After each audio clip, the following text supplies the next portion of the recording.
గౌరవ ముఖ్యమంత్రి రేవంత్ రెడ్డి గారి అభివృద్ధి కార్యక్రమాలు చూడలేక ఈ తెలంగాణ రాష్ట్రంలో బీజేపీ పార్టీ బీఆర్ఎస్ పార్టీ మొత్తం కుండబద్దలు కొట్టేసి రేవంత్ రెడ్డి వెనకాలనే పడుకుంటూ రేవంత్ రెడ్డి అభివృద్ధి చేయొద్దు, అతని అభివృద్ధి చూస్తూ ఉంటే ఇంకో 100 ఏళ్ల పాటు ఇటు బీఆర్ఎస్ కానీ కాంగ్రెస్ బీజేపీ పార్టీ కానీ అధికారంలో వచ్చేటట్టు లేదని చెప్పేసి రేవంత్ రెడ్డి గారు ములుగు సభ మీద తర్వాత పరకాల సభ మీద ఎక్కి మాట్లాడుతూ ఉంటే నాకు అనిపించింది, కేసీఆర్ కలెక్టరేట్ ఆఫీసులు కట్టించాడు, వాటికి జీవోలు ఇచ్చాడు, వాటికి డబ్బులు శాంక్షన్ చేశాడు, వీళ్ళు జస్ట్ వెళ్ళి రిబ్బన్ కట్ చేశారు అంతే.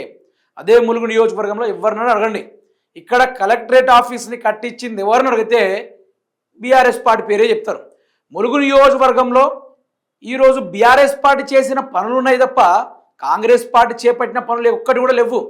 ఈరోజు అదే ములుగు కలెక్టరేట్ ఆఫీస్ మీద కోట్ల రూపాయల నిధులు శాంక్షన్ పెట్టుకున్నామని చెప్పేసి మాట్లాడుతూ ఉన్నారు. కానీ నిజాలు కూడా తెలంగాణ రాష్ట్ర ప్రజలందరికీ తెలుసు. నిజమేంటి, అసలు కథ ఏంది? అయితే అక్కడ వాస్తవంగా రేవంత్ రెడ్డి గారు మాట్లాడుతున్న విషయాలు చూస్తూ ఉంటే ఆయన పదే పదే కేసీఆర్ గారు ప్రస్తావిస్తూ ఉన్నారు.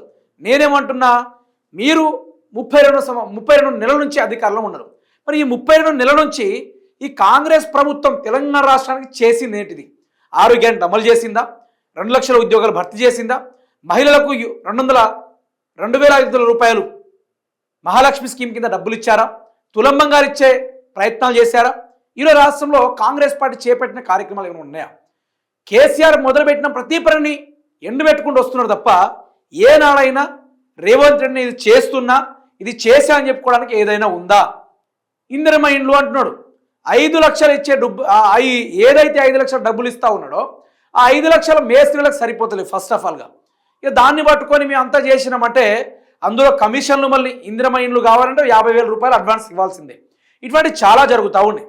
అయితే రేవంత్ రెడ్డి గారు నేటి బాలలే రేపటి పౌరులు, ఆ పౌరుల కోసం రేవంత్ రెడ్డి బాట వేసేది ఏంటిది? అసలు గౌరవ ముఖ్యమంత్రి రేవంత్ గారు ఏం మాట్లాడుతున్నారంటే, ఈ ములుగులో ఉన్న ప్రతి ఒక్క ప్రజలందరూ కూడా జపాన్ లాంగ్వేజ్ నేర్చుకోండి, ఇంకో లాంగ్వేజ్ నేర్చుకోండి, ఈ లాంగ్వేజ్ నేర్చుకొని ఎక్కడో వెళ్ళాలని చెప్పేసి మాట్లాడుతున్నారు.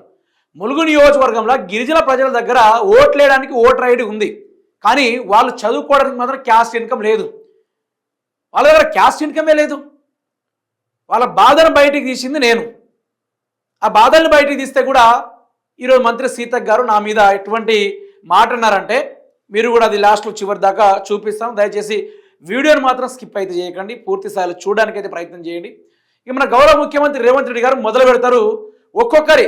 ఆయన బాధ ఏం లేదబ్బా, అతన్ని ఎవరైతే జైల్లో పంపారో ఆ జైలుకి ప్రధాన సూత్రధారులు ఎవరు ఉన్నారో, ఈ తెలంగాణ రాష్ట్రం ఏర్పడకుండా గౌరవ ముఖ్యమంత్రి రేవంత్ రెడ్డి గారు 50 లక్షల చంద్రబాబు నాయుడు మూటలు అందిస్తే ఆ మూటలు తీసుకెళ్లి ఒక వ్యక్తిని కొనుక్కునే ప్రయత్నంలా కొందరు బీఆర్ఎస్ పార్టీకి సంబంధించిన నాయకులు ఈ లీకులు బయట పెట్టడంతో వాళ్ళ మీద చెల్లరేగుతా ఉన్నాడు ముఖ్యమంత్రి రేవంత్ రెడ్డి గారు. ఇప్పుడు వాళ్ళని టచ్ చేస్తే వాళ్ళు మళ్ళీ సీఎంలు అవుతారు, వాళ్ళ అనవసరంగా నేను జైలులో పెట్టే కార్యక్రమాలు చేయొద్దని చెప్పేసి సభల మీద ప్రత్యర్థిని ఊహించుకొని తిట్టులు మొదలు పెట్టడం ఓ కార్యక్రమం పెట్టుకుంటారు రేవంత్ రెడ్డి. ఏ సభ మీద ఎక్కినా కూడా రేవంత్ రెడ్డి గారు చాలా చక్కగా మాట్లాడతారు. ప్రజల్లో నరంనరాల్లో ఆయన మాటలు ఇమిడేలా, ఆయన మాటలు వింటే గూస్ బంప్స్ వచ్చేటట్టుగా ఆయన ఆ విధంగా మాట్లాడుతూ ఉంటారు. రెచ్చగొట్టే మాటలు బాగా మాట్లాడుతూ ఉంటారు గౌరవ ముఖ్యమంత్రి రేవంత్ రెడ్డి గారు. ఇది మాత్రం బాగా నేర్చుకున్నారు.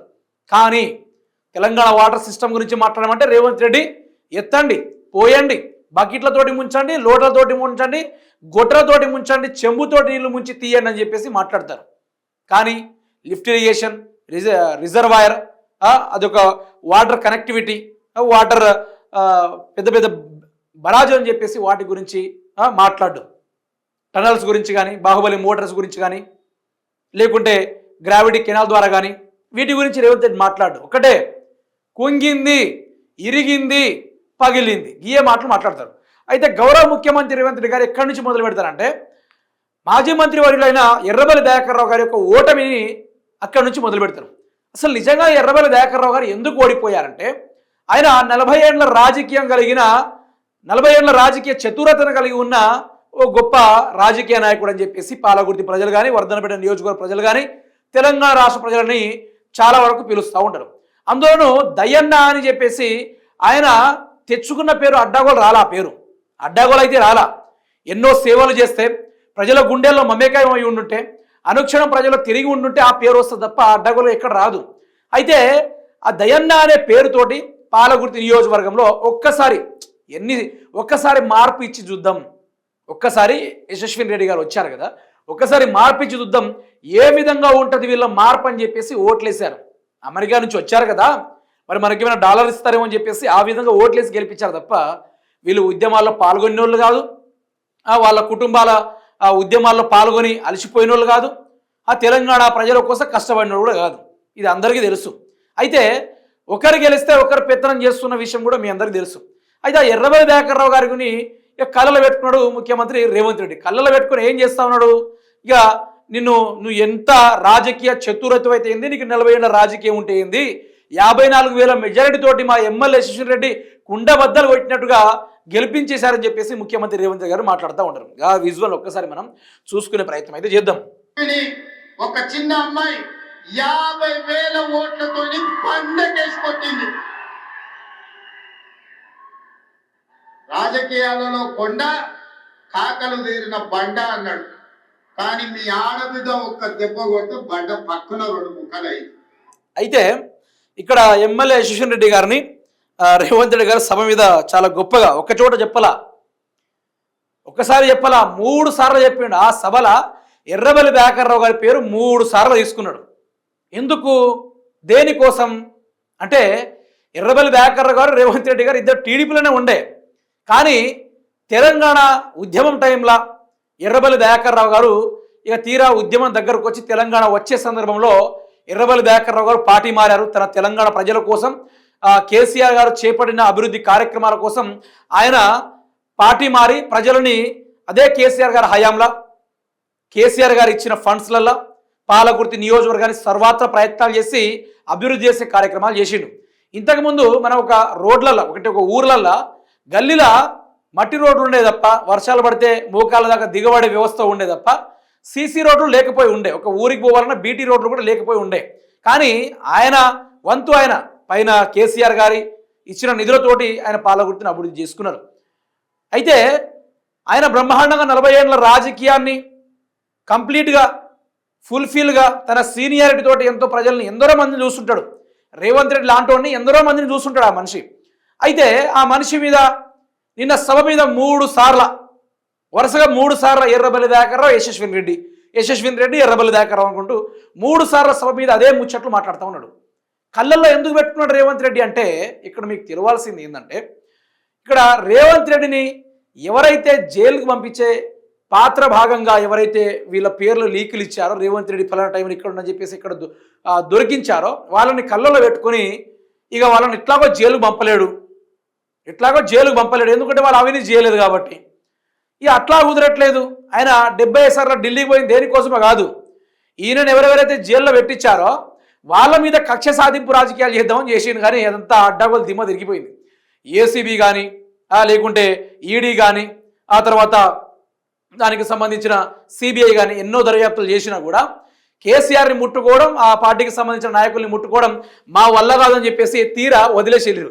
అయితే ఎర్రబెల్లి దయాకర్ రావు గారిని పదే టార్గెట్ చేసుకుంటూ మనవరాల వయసున్న ఒక ఆడబిడ్డ ఓడిచ్చిర్రు, ఇక అంతే నీ రాజకీయం అయిపోయింది కూర్చోపో అని చెప్పేసి మాట్లాడుతూ ఉండొచ్చు చాలా వరకు. కానీ నిజానికి నిజం తెలవాలి అంటే రేవంత్ రెడ్డి చెప్తున్నాడు కదా, 54,000 మెజారిటీ తోటి ఎమ్మెల్యే యశస్విని రెడ్డి గారు కొండను బండలా పలగొట్టిర్రు అని చెప్పేసి మాట్లాడుతూ ఉన్నారు. రేవంత్ రెడ్డి గారికి నేను సీదా విసురుతా ఉన్నా, దయచేసి ఇప్పుడు ఎన్నికలు పెట్టండి, ఒక్కసారి ఎన్నికలు పెట్టండి. సరే ఇప్పుడు ఎన్నికలు ఎందుకు కానీ మొన్న తొర్రూరు మున్సిపాలిటీలో జరిగిన ఆ యొక్క మున్సిపాలిటీ ఎన్నికల్లో తేలిపోయింది కదా, బీఆర్ఎస్ పార్టీ కానీ లేకుంటే ఎర్రబెల్లి దయాకర్ రావు గారి కథ ఏందో అనేది మొత్తం తెలిసిపోయింది కదా. కంప్లీట్గా అక్కడ ఎర్రబెల్లి దయాకర్ రావు గారు 9 సీట్లు గెలిచారు. అక్కడ కంప్లీట్గా 9 కౌన్సిలర్ని గెలిచారు. 9 కౌన్సిలర్ని గెలిస్తే అక్కడ కూడా ఎక్స్ అఫీషియో ఓట్ వేయించి ఆ చిన్న చిట్టీలు పెద్ద చిట్టీలు వేసి అక్కడ ఆల్రెడీ బీఆర్ఎస్ గెలిచింది. అక్కడ ధూమ్ధామ్గా సెలబ్రేట్ కూడా చేసుకున్నారు. ఇక మొహం చూపెట్టుకోలేక ఏం చేయాలి అర్థం కాక కడియం కావ్య గారి యొక్క ఎక్స్ అఫీషియో ఓట్ని తీసుకొచ్చి అందులోనూ మందమైన చిట్టీలు చిన్నైన చిట్టీలు ఇచ్చి ఆ చిట్టీల ద్వారా ఇక దొంగతనంగా గెలిచిన విషయాలను కూడా చాలా వరకు చూస్తూ ఉన్నాం. అప్పుడు తెలంగాణ కానీ పాలగుర్తి ప్రజలు కానీ అనుకున్నారు మనకి ఇంతగానో ఓటేసినా కూడా అధికారం వాళ్ళు ఉందని చెప్పేసి ఎట్లా గెలిచిర్రు చూడండి దొంగ సాటన అని చెప్పేసి ప్రజలు కూడా గుర్తుపెట్టిర్రు. ఆనాడే తేలిపోయింది. ఎర్రబెల్లి దయాకర్ రావు గారు 2028లో కాదు, మొన్న జరిగిన అసెంబ్లీ ఎన్నికల్లో, మొన్న జరిగిన మున్సిపాలిటీ ఎన్నికల్లోనే గెలిచాడు ఆయన. 2023 అసెంబ్లీ ఎన్నికలు ఓడిపోవచ్చు, కానీ 2026లో జరిగిన మున్సిపాలిటీ ఎన్నికల్లో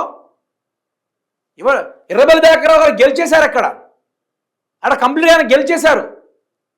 ఈ 2028 ఎన్నికలు అంటారా, అదిగా ఊహించలేరు. అది మీరు కలలో కూడా ఊహించలేరు.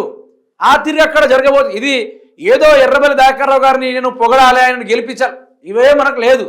అక్కడ ప్రజలు ఏమంటున్నారు? ఫస్ట్ ఆఫ్ ఆల్ ఇప్పుడు ఎర్రబెల్లి దయాకర్ రావు గారు ఒక మాట మాట్లాడుకుందాం.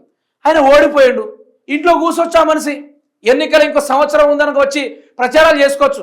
కానీ ఆ మనిషి అట్లా కాదు, ప్రజల్లోకి వెళ్ళిపోతూ ఉంటాడు. నీళ్లు రాని టైంలో అక్కడికి వెళ్ళిపోతూ ఉంటాడు. సూసైడ్ చేసుకొని చనిపోతాం, మాకు పంటలు సరిగా పండలే, ప్రభుత్వం ఆదుకో అంటే ప్రభుత్వం ఆదుకోలేని సిచ్యువేషన్లా ఎర్రబెల్లి దయాకర్ రావు ఉంటాడు. అరే ఓడిపోయారు కదా, ఎందుకు వస్తున్నారు సార్ అంటే జనాలు ఇబ్బంది పడుతున్నారు, నేను కూడా రాకుంటే ఎట్లా అని చెప్పేసి గెలిచిన ఎమ్మెల్యేలు అమెరికాకు పోతా ఉన్నారు. నేనైనా అక్కడికి వచ్చి ప్రజలకు ధైర్యం ఇవ్వకుంటే వాళ్ళు చనిపోతే ఎట్లా, వాళ్ళని నేను దగ్గరుండి ధైర్యం చెప్తా అని చెప్పేసి వెన్ను తట్టి, నీకు నేను ఉన్నా కదా, వచ్చేది మనమే కదా, ఎందుకు భయపడుతున్నావు అని చెప్పేసి ఎర్రబెల్లి దయాకర్ రావు గారు ఎంత నీట్గా మాట్లాడారంటే, నిజానికి అట్లాంటి నాయకుడు అంటా ఉన్నారు. ఇప్పుడు జనాలు అంటా ఉన్నారు, ప్రజల్లో కలిసిపోయే నాయకుడు, అనునిత్యం లేస్తే ప్రజల గురించి ఆలోచించే నాయకుడు. అయితే ఎర్రబెల్లి దయాకర్ రావు గారు పనిచేసిరట. ఓడిపోయిన తర్వాత ఆయనకు చాలా దగ్గర నుంచి అభిప్రాయాలు తీసుకోవడం చాలా ఇష్టమట ఆయనకి. అయితే ఎర్రబెల్లి దయాకర్ రావు గారు ఓడిపోగానే ఒక మాట అన్నాడట, సార్ మీరు, ఆయన కింద కార్యకర్త అన్నాడట, సార్ మీరు ఎందుకు తిరుగుతున్నారు సార్ ప్రజల్లో, మనం ఇంకా 2 సంవత్సరాలు ఎన్నికలు ఉందనగా తిరుగుదాం సార్ అని చెప్పేసి కింద కార్యకర్త చెప్తే ఎర్రబెల్లి దయాకర్ రావు గారు అన్నారట, ఇప్పుడు ఎట్లాగో నేను ఇట్లా కూర్చుంటే నా మనసు ఆగదు, నా ప్రజలు ఏం చేస్తూ ఉన్నారు, నేనైతే ఎక్కడ తప్పు చేయలే, నన్ను ప్రజలు ఓటేయకున్నా పర్వాలేదు, నన్ను ఓడిచ్చినా పర్వాలేదు, ఎట్లా నన్ను ఓడిచ్చి ఇట్లా కూర్చోబెట్టిరు, అయినా నేను కూర్చోను, నా ప్రజలు ఏ విధంగా ఉన్నారు, వాళ్ళ సమస్యలు ఏంది, అడుగడుగున గడప దొక్కుంటూ సమస్యలు తెలుసుకున్న నాయకుడు ఎర్రబెల్లి దయాకర్ రావు.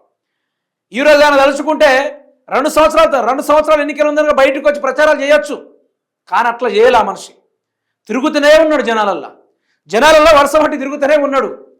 ఆ తీరు అటువంటి మనిషి ఎర్రబెల్లి దయాకర్ రావు గారు. సో అతని గురించి రేవంత్ పదే మాట్లాడుతూ ఉన్నాడు. నిన్న సభలో 3 సార్లు మాట్లాడి 54,000 మెజారిటీతో కొట్టిర్రు, 54,000 మెజారిటీతో చిన్న అమ్మాయి అని చెప్పేసి రేవంత్ రెడ్డి గారు ప్రస్తావిస్తూ ఉన్నారు. ఒక్కడి గుర్తుపెట్టుకోండి, ఎర్రబెల్లి దయాకర్ రావు గారు 2023 అసెంబ్లీ ఎన్నికల్లో ఓడిపోయిండు. ప్రజలు మార్పు కోరాలని చెప్పేసి ఎర్రబెల్లి దయాకర్ రావు గారిని ఇంట్లో కూర్చోబెట్టిర్రు. కానీ 2026లో ఎర్రబెల్లి దయాకర్ రావు గారు తొర్రూరులో మున్సిపాలిటీ ఎన్నికలు జరిగితే అందులో ఎర్రబెల్లి దయాకర్ రావు గారు గెలిచిపోయారు. 2028 ఎన్నికలు అది భగవంతుడికే వదిలేస్తున్నారు జనాలు. డిపాజిట్లు కూడా దక్కని సిచ్యువేషన్స్ తీసుకొస్తామని చెప్పేసి ప్రజలు అక్కడ కంకణం కొట్టుకొని ఉన్నారు. అక్కడే తేలిపోయింది, ఎర్రబెల్లి దయాకర్ రావు గారిని ఏం చేయలేరు. అక్కడ ఆయన తిరిగినా తిరగకున్నా ప్రజలు కోరుకుంటున్నారు ఆయనని. 2028 దాకా వేచి ఉండండి ముఖ్యమంత్రి రేవంత్ రెడ్డి గారు. మీరు ఏ మనుషుల్ని పట్టుకొని గెలిచారని చెప్పుకుంటున్నారో ఆ రోజు మాత్రం నిర్ణయము రాబోతుంది.